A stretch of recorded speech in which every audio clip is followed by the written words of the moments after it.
বলতেছে হুজুর কিয়ামতের মাঠে উম্মত আপনি কি করে চিনবেন? অথচ আদম শফিউল্লাহ থেকে ঈসা রুহুল্লাহ পর্যন্ত ১৬ লক্ষ নবী পৃথিবীতে আগমন করেছে। এত নবীর উম্মতের মাঝে আপনার উম্মত কেমনে চিনবেন? আমার নবী ডাক দিলেন, সাহাবীরা রে, 1000 লাল ঘোড়ার ভিতরে সাদা কপালওয়ালা একটা ঘোড়া কি চিনা যায় কিনা? সাহাবীরা বলেন, হ্যাঁ ইয়া রাসূলুল্লাহ, 1000 লাল ঘোড়ার ভিতরে, কালো ঘোড়ার ভিতরে একটা সাদা কপালওয়ালা ঘোড়া চিনা সহজ।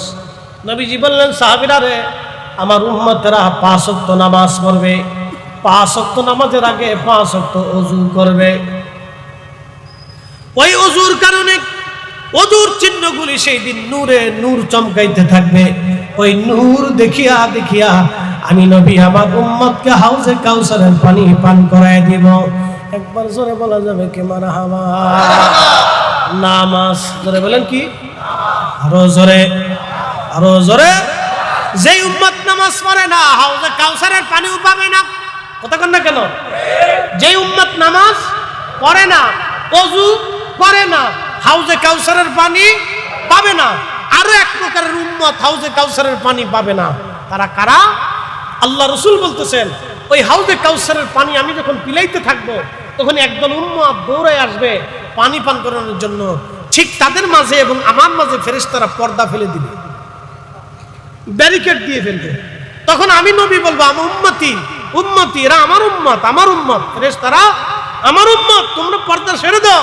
ফেরেশতারা বলবে, ইয়া রাসূলুল্লাহ, আপনার ইন্তেকালের পরে আপনি জানেন না এরা নিত্য নতুন মতবাদ চালু করছিল, আপনার শাফায়াতকে অস্বীকার করছিল, আপনার শানকে ছোট করে দেখেছিল, আপনার ইজ্জতকে হীন করেছিল, আপনার এই যাহা আপনি এবং সাহাবে کرام যে বিশ্বাসে ছিলেন না, নিত্য নতুন মতবাদ আকীদা তারা প্রসার করেছিল।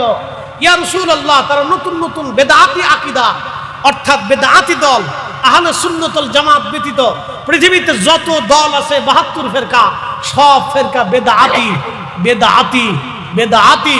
জোরে বলেন কি ফেরকা? জোরে বলেন, জোরে জোরে জোরে। মিলাদ পড়লে বেদাতি হয় না, বদ আকীদার জন্য বেদাতি হয়।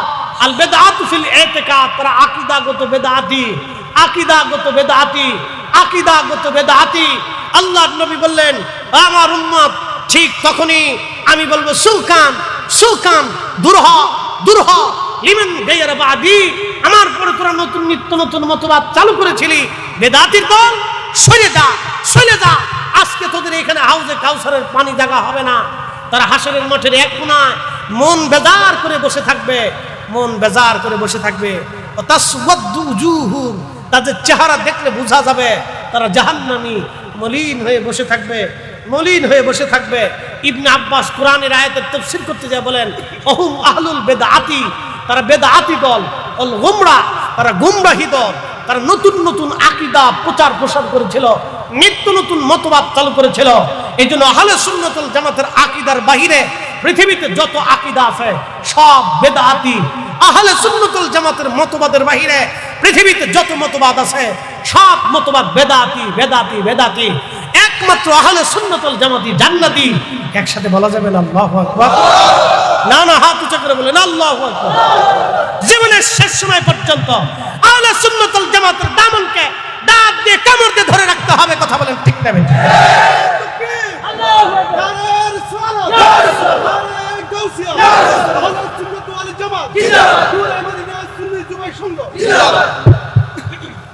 আল্লাহ সেদিন ডাক দিল, তাসওয়াদু উজুহুন, চেহারা মলিন। ফাআম্মাল্লাযীনা আসওয়াদ্দাত উজুহুহুম, রে তোমাদের চেহারা মলিন কেন? কিসের জন্য তোমাদের চেহারা মলিন? আমি কোরআনের ভাষায় বলতেছি, আমার ভাষায় না। ফাআম্মাল্লাযীনা আসওয়াদ্দাত উজুহুহুম, তোমাদের চেহারা মলিন কেন? কিসের জন্য আজকে মলিন হয়ে বসে আছিস, মন খারাপ করে বসে আছিস? কারণ কি? আকাফারতুম বা'দা ঈমানিকুম, তোরা ঈমান আনার পরে আবার বেঈমান হইছিলি। ঈমান আনার পরে বেঈমান হইছিলি। প্রশ্ন রাখবেন মুহরিদে হুজুর, ঈমান আনার পরে বেঈমান কেমনে হয়? আমাদের দেশে একদল আছে এইভাবে নামাজ পড়ে, আমিন আছে না? আমাদের দেশীয় যেটি আছে এটির ভিতরে 19 দল। কয় দল? জোরে বলে। এই গ্রুপের ভিতরে কত দল?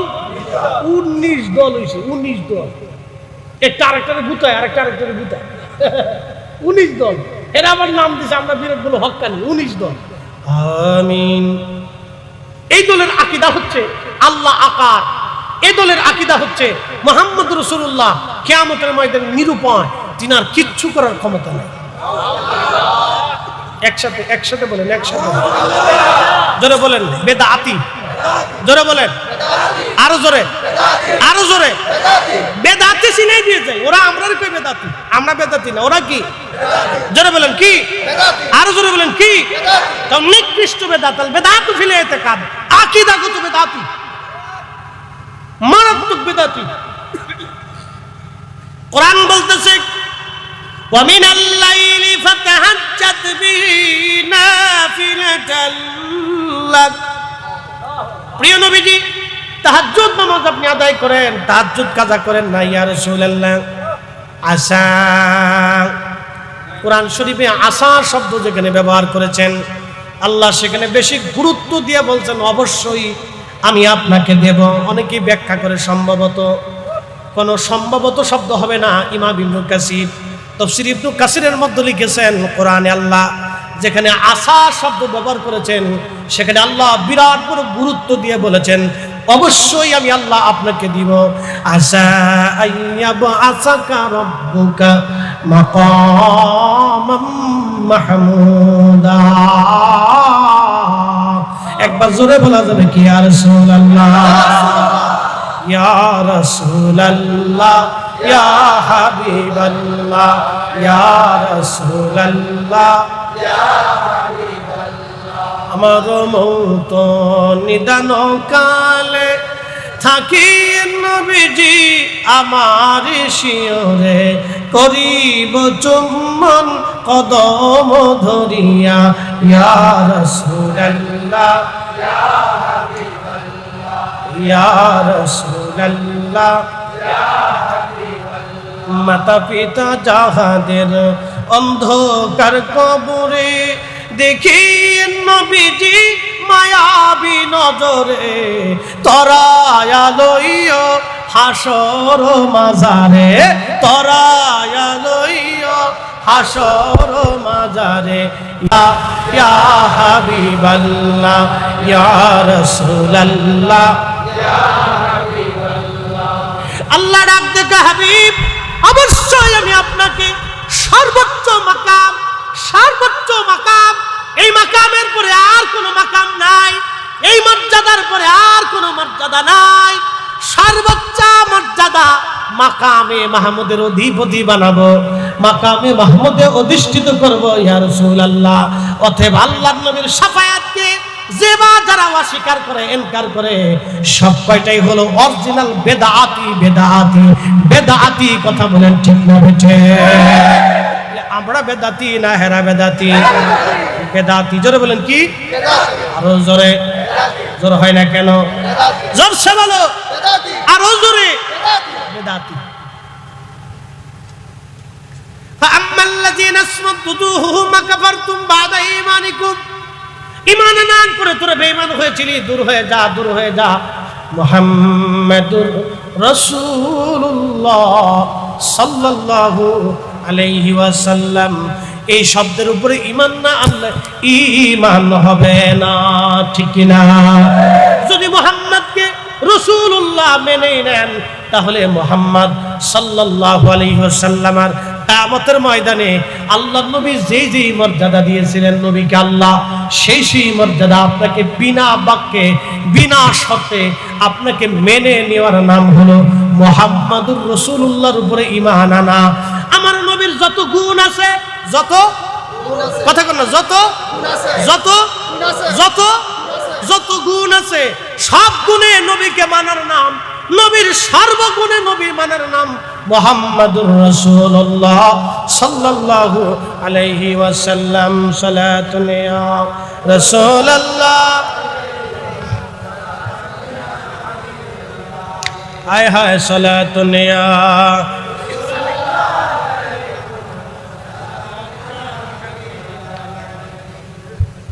আপনাদের বুঝতে কোনো অসুবিধা হচ্ছে? আমি আপনাদেরকে বুঝাই দিলাম। তাহলে আমরা বেদাতি না হেরা বেদাতি? বেদাতি হলে কি হবে সেটা আল্লাহ কোরআনে বলে দিচ্ছে। ফাযুকুল আযাবা বিমা কুনতুম তাকফুরুন।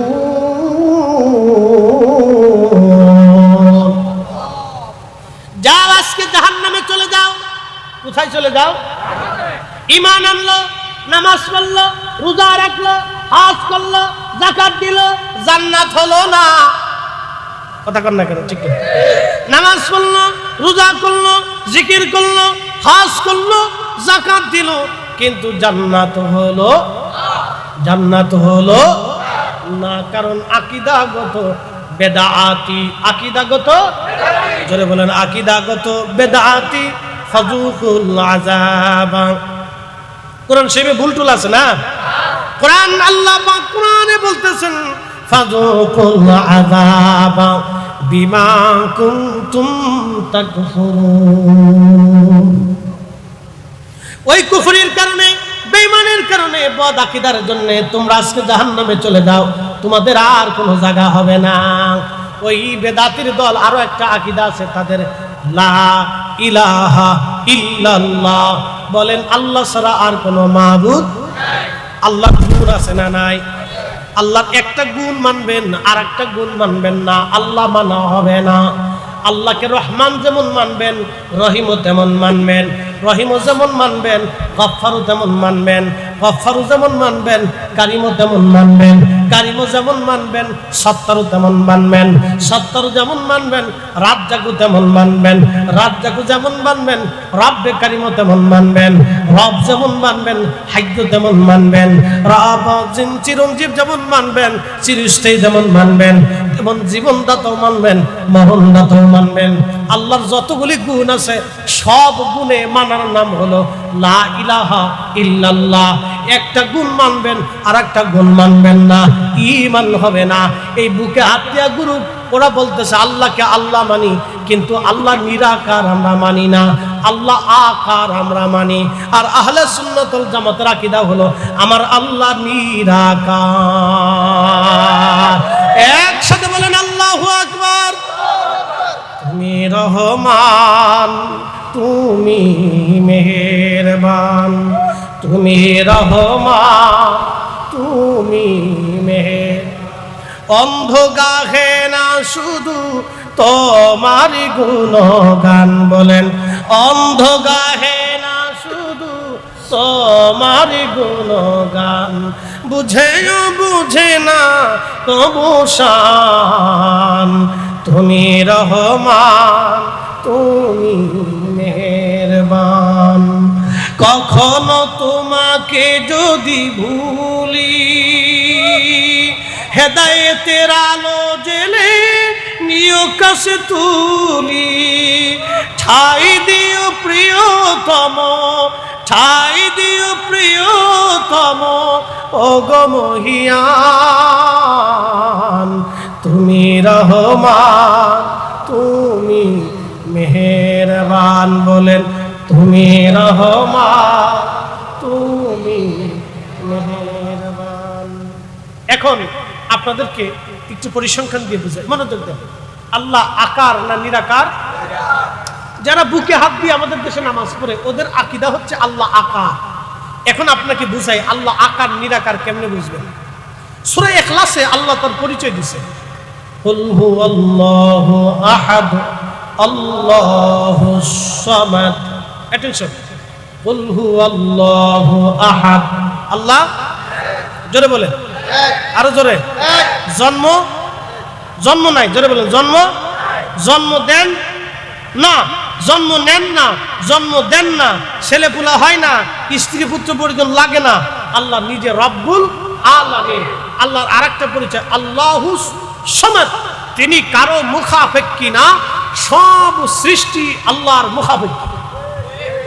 একসাথে বলেন আল্লাহু আকবার। এই যে পানির বোতল, এটা সৃষ্টি না স্রষ্টা? বলেন এটা জায়গা দখল করে আছে কিনা? দৈর্ঘ্য আছে কিনা? প্রস্থ আছে কিনা? ব্যাস, ব্যাসার্ধ, ওজন সব আছে। এটার ধ্বংস আছে, শুরু আছে, শেষ আছে। এখন বলেন এটা কি নিরাকার না আকার? একসাথে বুঝে বলেন, বুঝে কইতেছেন তো? জোরে বলেন, এটা কি আকার না নিরাকার? তাহলে একমাত্র আকারে যাহা কিছু আছে সৃষ্টিতে, সব কিছুর শুরু আছে, শেষ আছে, ক্ষয় আছে, লয় আছে, শেষ হবে, ধ্বংস হবে, তৈরি হবে, জায়গা আছে, ব্যাস আছে, ব্যাসার্ধ আছে, আকৃতি আছে, আকার আছে। তিনি হচ্ছে আকার, আর আকারই হলো সৃষ্টি। আর একমাত্র আমার রব, তিনি হচ্ছেন নিরাকার। তিনার দৌড় শুরু নাই, শেষ নাই, দৈর্ঘ্য নাই, প্রস্থ নাই, ব্যাস নাই, ব্যাসার্ধ নাই, দেখা যায় না, ছোঁয়া যায় না, ধরা যায় না। তিনি কোনো জায়গায় সীমাবদ্ধ না, তিনি কোনো কালে সীমাবদ্ধ না। তিনি একালে, সেকালে, আগামীতে, অতীতে, বর্তমানে, ভবিষ্যতে কোনো কালের সাথেই তিনি সম্পৃক্ত না। এই জন্য তিনি রব্বুল আলামিন, এই জন্য তিনি আল্লাহুস সামাদ, এই জন্য তিনি লাইসা কামিসলিহি শাইউন, তার সাথে কোনো তুলনা নাই, উপমা নাই, মেসাল নাই। এই জন্য আল্লাহ নিরাকার। আল্লাহকে যারা আকার মনে করে সেজদা দিবে তারা সুন্নতি না বেদাতি? জোরে বলেন, আরো জোরে। জোর হয় না কেন? তারা বেদাতি দল। বুঝে গেছেন এবার? কিন্তু বিরাট বড় বুজুর্গ ঘন্টা একটা মুড়ি দিয়ে বাপরে বাপ,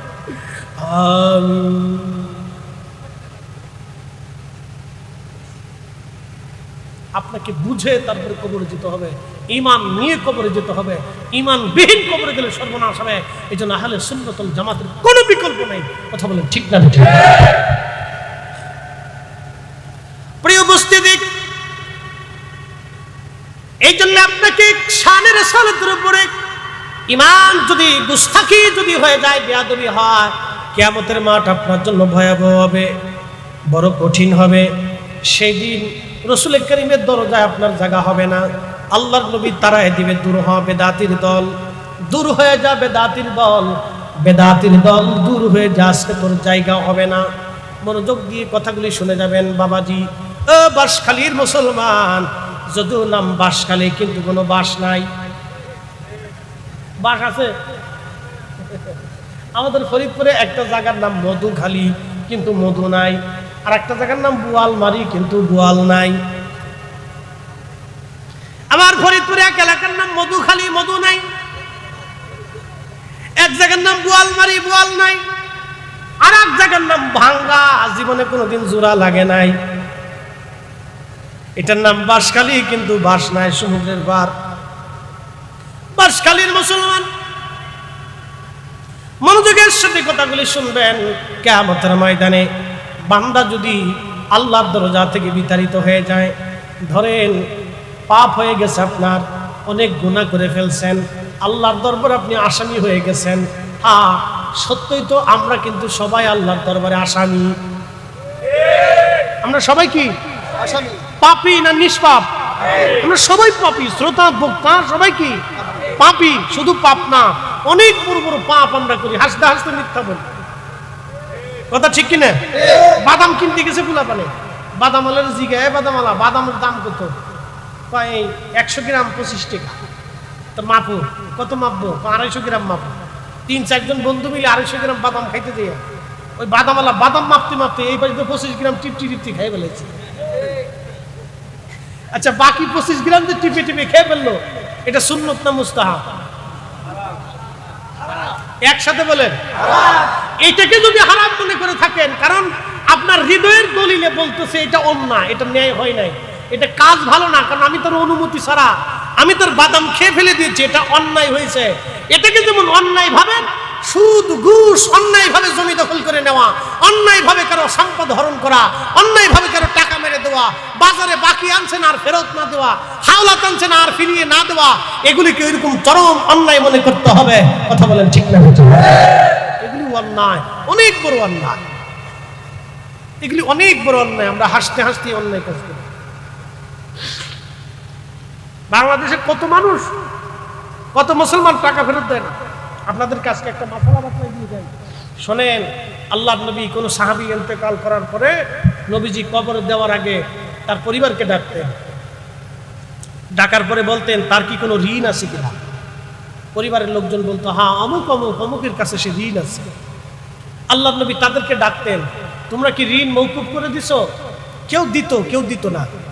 তো যারা দিত না, নবীজি তাদের উপর বেজার হইতেন না। অন্য অন্য ধনী সাহাবীদেরকে বলতেন তোমরা কিছু কিছু দিয়ে এই বান্দার ঋণ মওকুফ করাই দাও। কবরে নামানোর আগে নবীজি ঋণ মওকুফ করাইয়া তারপরে সাহাবীকে নবী কবরে পাঠাইতেন। ঋণ মওকুফ না করাইয়া নবীজি কবরে নামাইতেন না। আর আমরা কত কোয়ালিটির ঋণ আমরা মানুষের কাছে করে দিয়েছি, তার হিসাব নাই। আহা, এই জন্য ঋণ মওকুফ করাইয়া তারপরে কবরে পাঠায়েন, ঋণ ছুটাইয়া তারপরে কবরে দিয়েন। ঋণ না ছুটাইয়া কবরে দিয়েন না, সর্বনাশ হয়ে যাবে, সর্বনাশ হয়ে যাবে। বলে হুজুর কি সর্বনাশ হবে? আপনি যেই বান্দার কাছে ঋণ থাকবেন কিয়ামতের ময়দানে সে মাফ না করলে আপনি মাফ পাবেন না। আর রাসূল কারীমের দরবারে বিয়াদবি হইলে তার আর মাফের কোনো, ক্ষমার কোনো, জান্নাতের কোনো আশা করা যায় না আল্লাহ রাসূল ক্ষমা না করা পর্যন্ত। কথা বলেন ঠিক না? কি করে জান্নাতের আশা করতে পারেন বলেন তো? এই জন্য আমরা আপনাদেরকে বারবার বারবার আল্লাহর হাবিবের দিকে নিয়ে যাই। আপনি আল্লাহর সাথে অন্যায় করেছেন, নামাজ পড়েন নাই, রোজা রাখেন নাই, এই যে অন্যায় করছেন আল্লাহ আপনাকে ক্ষমা করবে, আল্লাহ অবশ্যই ক্ষমা করবে। আল্লাহ ওয়াদা করছে, কুল ইয়া ইবাদি আল্লাযীনা আসরাফু আলা আনফুসিহিম, এ বান্দা তুমি তোমার নফসের সাথে যত বড় অন্যায় করো, যত বড় গুনাহ করে ফেলো, লা তাকনাতু মির রাহমাতিল্লাহ, আমার রহমত থেকে তুমি নিরাশ হয়ে যায় না। ইন্নাল্লাহা ইয়াগফিরুয যুনুবা জামিআ, নিশ্চয় অবশ্যই অবশ্যই আমি রব তোমার জিন্দেগীর সব গুনাহগুলিকে maaf করে দেব। আরো জোরে জোরে জোরে জোরে জোরে। কিন্তু বান্দার টাকা মেরে খেয়েছেন, এই বান্দা maaf না করা পর্যন্ত আল্লাহ maaf করবে। এই জন্য আল্লাহ রাসূল ঋণ মওকুফ করাইয়া তারপরে কবরে পাঠাইতেন। আমাদের দেশে বিরাট বুজুর্গ, বিরাট হাজি সাহেব মানুষের টাকা মারতে মারতে শেষ করে দিচ্ছে। বিরাট হাজি, ওরে বাপরে বাপ, রমজান মাস আসলে মক্কায়, খালি মক্কায় দৌড়ায়, মক্কায় দৌড়ায়। ঢাকাতে এরকম বহু হাজি পাওয়া যায়, জুব্বা সাদা, পাঞ্জাবি সাদা, টুপি সাদা, সারা জিন্দেগি অকাম করছে। মানুষের টাকা মিলিয়ে জমি দখল করিয়ে, বাড়ি দখল করিয়ে, বিল্ডিং দখল করিয়ে কোটি কোটি টাকার মালিক হয়েছে, খালি মক্কায় দৌড়ায়। শয়তানে হাসের কার চাচা, যতই দৌড়াইস কাজ হবে না, তোর রক্তের ভিতরে হারাম ঢুকাই দিছি, তুই যা খাস সব পরের টাকা, তুই যা পড়িস সব পরের টাকা, তোর যাই নামাজও অন্যের টাকা, তোর জুব্বা অন্যের টাকা, তোর মাথার টুপি অন্যের টাকা, তোর পানিটা অন্যের টাকার, তোর ভাতও অন্যের টাকার, তোর ওই তরকারি অন্যের টাকার, তুই যা খাইছিস সব হারাম খাইছিস, তোর রক্ত হারাম, তোর গোশত হারাম, তোর ওই মাথার ব্রেন হারাম, তোর শরীরে যা আছে সব হারাম। তুই যতই কাবাগরের সামনে সেজদা দিস, শয়তান কয় তোর জীবনের গুড়ার থেকে মেরে দিছি, যতই উপরে পানি ঢালিস আর জীবনে গাছ বাঁচবে না, তোর জিন্দেগির আর কোনো ইবাদত কবুল হবে না। কথা কোন ঠিক না? ঠিক, একবারে মেরে দিছি, শেষ। এই জন্য আপনাদেরকে অনুরোধ করবো, ঋণ মওকুফ করাইয়া, ঋণ মওকুফ করাইয়া তারপরে বান্দাকে কবরে পাঠাবে। দীর্ঘ সময় আলোচনা করছি মোহতারাম, আল্লাহ আমাদেরকে আল্লাহ রাসূলের শান বুঝার তৌফিক নসিব করুন, বলেন আমিন।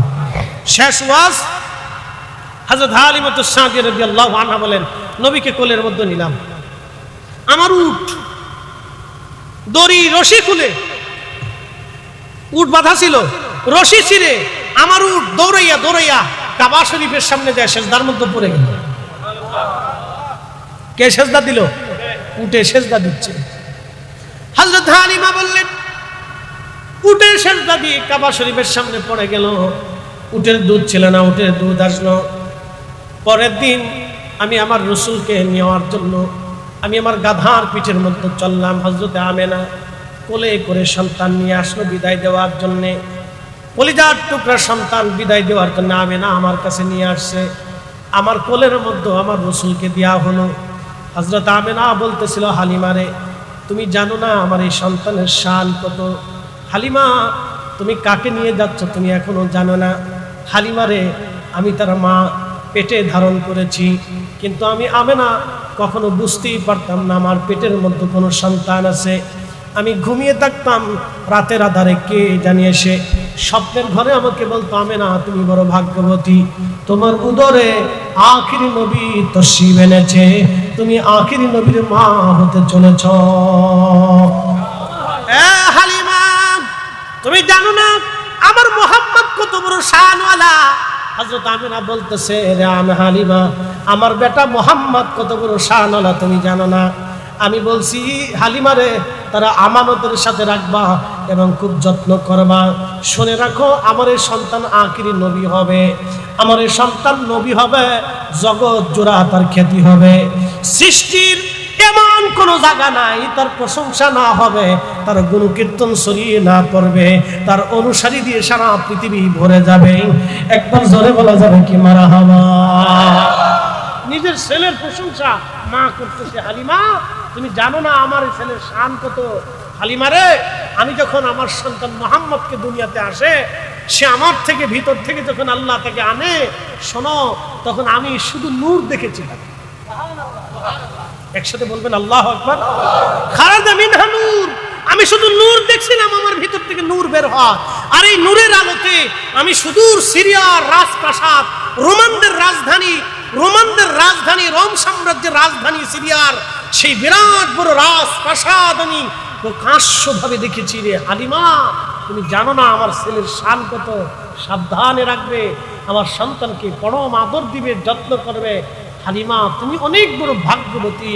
আমার এই সন্তান পৃথিবীতে আসার পরে তুমি জানো না হালিমা, আমি যখন আমার সন্তান প্রসব করেছিলাম, বেলা দাঁত হয়েছিল, হালিমারে আমার পুরা ঘরটা নূরে নূরান্বিত ছিল। 4 জন মহিষী নারী এসেছিল বেহেশত থেকে।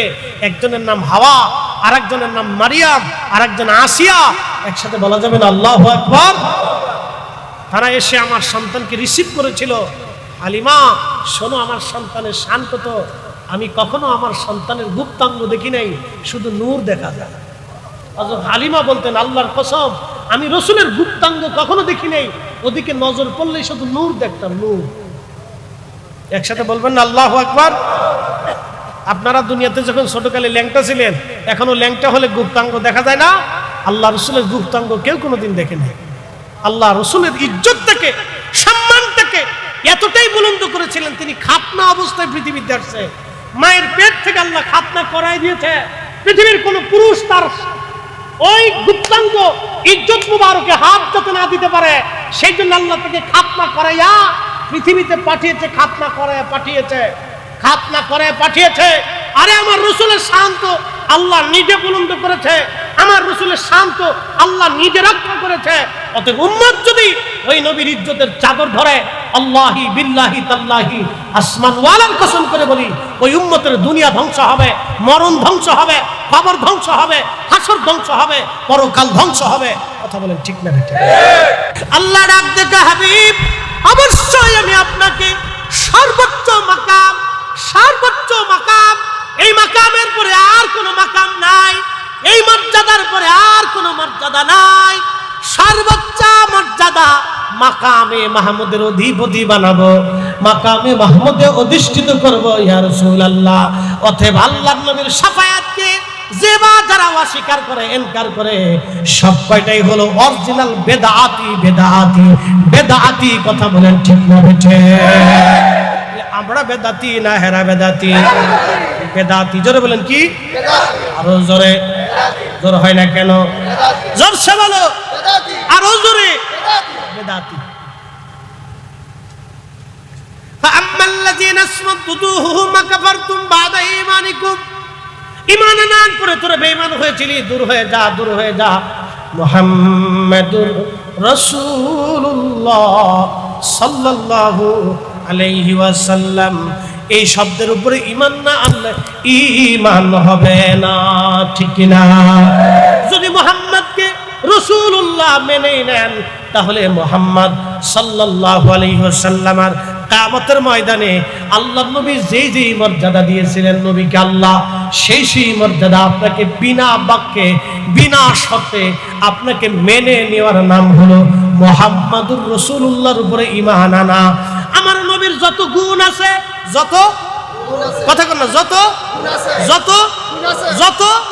যত গুণ আছে, সব গুণে নবীকে মানার নাম, নবীর সর্বগুণে নবী মানার নাম মুহাম্মাদুর রাসূলুল্লাহ সাল্লাল্লাহু আলাইহি ওয়াসাল্লাম। সালাতুন ইয়া রাসূলুল্লাহ, হায় হায় সালাতুন ইয়া।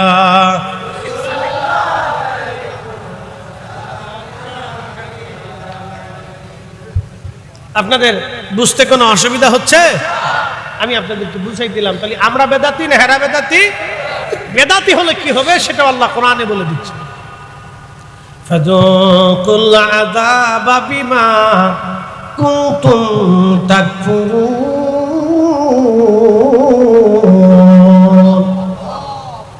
যাও আজকে জাহান্নামে চলে যাও। কোথায় চলে যাও? ঈমান আনলো, নামাজ পড়লো, রোজা রাখলো, হজ করলো, যাকাত দিল, জান্নাত হলো না। কথা কর না কেন? ঠিক আছে, নামাজ পড়লো, রোজা করলো, জিকির করলো, হজ করলো, যাকাত দিল, কিন্তু জান্নাত হলো না। কারণ আকীদাগত বেদাতি, আকীদাগত, জোরে বলেন, আকীদাগত বেদাতি। ফাযুকুল আযাবা। কোরআন শরীফে ভুল টুল আছে না? কোরআন আল্লাহ পাক কোরআনে বলতেছেন ফাযুকুল আযাবা বিমা কুনতুম তাকফুরুন। ওই কুফরির কারণে, বেঈমানের কারণে, বদ আকীদার জন্য তোমরা আজকে জাহান্নামে চলে যাও, তোমাদের আর কোনো জায়গা হবে না। ওই বেদাতির দল আরো একটা আকীদা আছে তাদের, লা ইলাহা ইল্লাল্লাহ, বলেন আল্লাহ ছাড়া আর কোনো মাবুদ নাই। আল্লাহর গুণ আছে না নাই? আল্লাহর একটা গুণ মানবেন আর একটা গুণ মানবেন না, আল্লাহ মানা হবে না। আল্লাহকে রহমান যেমন মানবেন, রহিমও তেমন মানবেন। রহিমও যেমন মানবেন, গফফারও তেমন মানবেন। গফফারও যেমন মানবেন, কারিমও তেমন মানবেন। কারিমও যেমন মানবেন, সত্তারও তেমন মানবেন। সত্তারও যেমন মানবেন, রাজ্জাকও তেমন মানবেন। রাজ্জাকও যেমন মানবেন, রব্বে কারিমও তেমন মানবেন। রব যেমন মানবেন, হাইয়্য তেমন মানবেন। রব চিরঞ্জীব যেমন মানবেন, চিরস্থায়ী যেমন মানবেন, তেমন জীবনদাতাও মানবেন, মরণদাতাও মানবেন। আল্লাহর যতগুলি গুণ আছে সব গুণে মানার নাম হলো লা ইলাহা ইল্লাল্লাহ। একটা গুণ মানবেন আর একটা গুণ মানবেন না, ঈমান হবে না। এই বুকে হাত দিয়া গুরু ওরা বলতেছে আল্লাহকে আল্লাহ মানি, কিন্তু আল্লাহ নিরাকার আমরা মানি না, আল্লাহ আকার আমরা মানি। আর আহলে সুন্নাত ওয়াল জামাতের আকীদা হলো আমার আল্লাহ নিরাকার। একসাথে বলেন আল্লাহু আকবার। তুমি রহমান, তুমি মেহেরবান, তুমি রহমান, তুমি মেহের। অন্ধ গাহে না শুধু তোমার গুণগান, বলেন অন্ধ গাহে না শুধু তোমার গুণগান। বুঝেও বুঝে না তবু শান, তুমি রহমান, তুমি মেহেরবান। কখনো তোমাকে যদি ভুলি, হেদায়েতের আলো জেলে নিয় কাছে তুলি। ঠাই দিও প্রিয়তম, ঠাই দিও প্রিয়তম, ওগো মহিয়ান। তুমি রহমান, তুমি মেহেরবান, বলেন তুমি রহমান, তুমি মেহেরবান। এখন আপনাদেরকে একটু পরিসংখ্যান দিয়ে বুঝাই, মনোযোগ দেন। আল্লাহ আকার না নিরাকার? যারা বুকে হাত দিয়ে আমাদের দেশে নামাজ পড়ে ওদের আকীদা হচ্ছে আল্লাহ আকার। এখন আপনাকে বুঝাই আল্লাহ আকার নিরাকার কেমনে বুঝবেন। সূরা ইখলাসে আল্লাহ তার পরিচয় দিয়েছেন, কুল হুয়াল্লাহু আহাদ আল্লাহুস সামাদ। অ্যাটেনশন, কুল হুয়াল্লাহু আহাদ। আল্লাহ, জোরে বলেন, আরো জোরে। জন্ম, জন্ম নাই, জোরে বলেন জন্ম। জন্ম দেন না, জন্ম নেন না, জন্ম দেন না, ছেলে পুলা হয় না, স্ত্রী পুত্র পরিজন লাগে না। আল্লাহ নিজে রব্বুল আলামিন। আল্লাহর আরেকটা পরিচয় আল্লাহুস সামাদ, তিনি কারো মুখাপেক্ষী না, সব সৃষ্টি আল্লাহর মুখাপেক্ষী। একসাথে বলেন আল্লাহু আকবার। এই যে পানির বোতল, এটা সৃষ্টি না স্রষ্টা? বলেন, এটা জায়গা দখল করে আছে কিনা? দৈর্ঘ্য আছে কিনা? প্রস্থ আছে কিনা? ব্যাস, ব্যাসার্ধ, ওজন সব আছে। এটার ধ্বংস আছে, শুরু আছে, শেষ আছে। এখন বলেন এটা কি নিরাকার না আকার? একসাথে বুঝে বলেন, বুঝে কইতেছেন তো? জোরে বলেন, এটা কি আকার না নিরাকার? তাহলে একমাত্র আকারে যাহা কিছু আছে সৃষ্টিতে, সব কিছুর শুরু আছে, শেষ আছে, ক্ষয় আছে, লয় আছে, শেষ হবে, ধ্বংস হবে, তৈরি হবে, জায়গা আছে, ব্যাস আছে, ব্যাসার্ধ আছে, আকৃতি আছে, আকার আছে। তিনি হচ্ছে আকার, আর আকারই হলো সৃষ্টি। আর একমাত্র আমার রব, তিনি হচ্ছেন নিরাকার। তিনার দৌড় শুরু নাই, শেষ নাই, দৈর্ঘ্য নাই, প্রস্থ নাই, ব্যাস নাই, ব্যাসার্ধ নাই, দেখা যায় না, ছোঁয়া যায় না, ধরা যায় না। তিনি কোনো জায়গায় সীমাবদ্ধ না, তিনি কোনো কালে সীমাবদ্ধ না। তিনি একালে, সেকালে, আগামীতে, অতীতে, বর্তমানে, ভবিষ্যতে কোনো কালের সাথেই তিনি সম্পৃক্ত না। এই জন্য তিনি রব্বুল আলামিন, এই জন্য তিনি আল্লাহুস সামাদ, এই জন্য তিনি লাইসা কামিসলিহি শাইউন, তার সাথে কোনো তুলনা নাই, উপমা নাই, মেসাল নাই। এই জন্য আল্লাহ নিরাকার। আল্লাহকে যারা আকার মনে করে সেজদা দিবে তারা সুন্নতি না বেদাতি?